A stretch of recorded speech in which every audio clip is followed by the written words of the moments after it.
মামলাটি অত্যন্ত ভুয়া মামলা, এটা বাংলাদেশের সবাই জানে।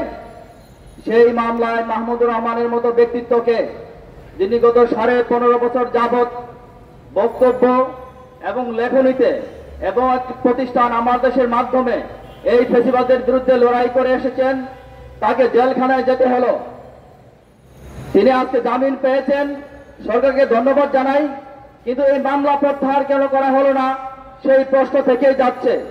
আমি এখান থেকে দাবি জানাচ্ছি, এই মামলাটি আগামী 1 সপ্তাহের মধ্যে প্রত্যাহার করতে হবে। দ্বিতীয় কথা, দৈনিক আমার দেশ 2013 সালের 13 এপ্রিল মাসে বন্ধ করে দেওয়া হয় সম্ভবত। সেই থেকে এখন পর্যন্ত দৈনিক আমার দেশের সাংবাদিক কর্মচারীদের অধিকাংশই বেকার অবস্থায় রয়েছে।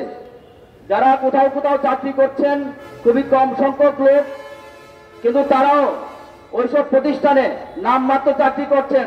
তাদের উপরে বসিয়ে দেওয়া হয়েছে অত্যন্ত জুনিয়র লোকদেরকে। আমার দাবি হচ্ছে, আমার দেশ এখনো খুলে দেওয়া হয় নাই।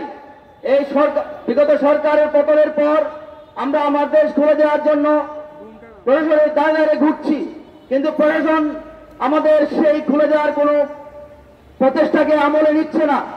তারা বলছে এই দিচ্ছি, এই দেব। বর্তমান মুক্ত পরিবেশে যদি আমার দেশের মতো পত্রিকা খুলে দেওয়ার সিদ্ধান্ত না দেয়, তাহলে আমরা কোথায় বসবাস করছি? আমরা কি বলতে পারি বর্তমান সরকার আমাদের পক্ষে অবস্থান নিয়েছে?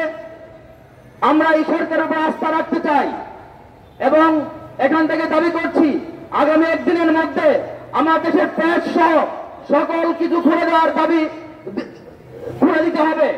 আমার দেশের প্রেস নষ্ট করে দেওয়া হয়েছে। আমার দেশের কোটি কোটি কাগজ, কোটি টাকার কাগজ নষ্ট করে দেওয়া হয়েছে। আমার দেশের অফিস নষ্ট করে দেওয়া হয়েছে।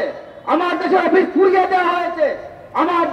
আমার দেশকে এখন অনলাইনে পাওয়া যায় না, আমার দেশকে ইন্টারনেটে পাওয়া যায় না। এর পেছনে একটা ষড়যন্ত্র কাজ করেছে। আমরা সেই সকল ষড়যন্ত্রকে আমলে না নিয়ে রাজপথে ছিলাম, ভবিষ্যতেও থাকবো। আমার দেশের ক্ষতিপূরণ দিতে হবে, আমার দেশের সাংবাদিক বৃন্দকে ক্ষতিপূরণ দিতে হবে। 13 সাল থেকে এখন পর্যন্ত যত দেনা আছে সরকারকে সব ব্যয়ভার বহন করতে হবে। সেই দাবি জানিয়ে আমি আমার বক্তব্য শেষ করছি। সকলকে ধন্যবাদ।